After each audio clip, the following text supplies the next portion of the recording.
গানে স্বপ্ন ঝরানো কোন এবার শীতের ছুটিতে আমরা গিয়েছিলাম কোটচাঁদপুরে ঘুরতে। তো সকাল 6টায় আমাদের ট্রেন ছিল। আমরা এদিকে রেডি হয়ে নিচে এসে দাঁড়িয়ে আছি আর দেখি যে আমরা আটকা পড়ে গিয়েছি, কারণ দারোয়ান মামা গিয়েছিল নামাজ পড়তে, কিন্তু তিনি তখনও আসেন নাই। তো আমরা দাঁড়িয়ে আছি, আমাদের এদিকে ট্রেনের টাইম হয়ে গিয়েছে। আবার এদিকে নতুন দারোয়ান মামা হওয়াতে ওনার নাম্বারটাও আমাদের কাছে ছিল না। দেন কোনো রকম রাস্তায় যাওয়া পথচারীদের দিয়ে মসজিদে খবর পাঠিয়ে ওনাকে আনানো হলো। তারপর আমরা এই যে ট্রেনে উঠে পড়েছি।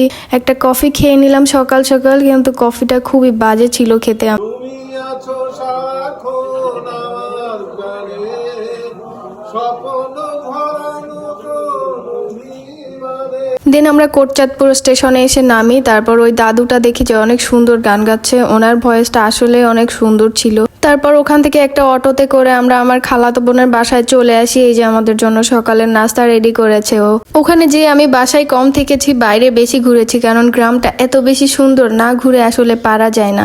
তারপর এই যে দেখতে দেখতে দুপুরের খাবারের টাইম চলে এসেছে। আমরা এই যে খেতে বসেছি দুপুরে। ও নিজের হাতে খুব যত্ন করে রাজহাঁসের মাংস রান্না করেছে, দেশি মোরগ, পোলাও, ছোট মাছ, এগুলা অনেক কিছু রান্না করেছে। তো আমরা এই যে খেয়ে নিলাম, খুবই মজা ছিল খাবারগুলা। তো আজকে এ পর্যন্তই, সবাই ভালো থাকবেন, আল্লাহ হাফেজ।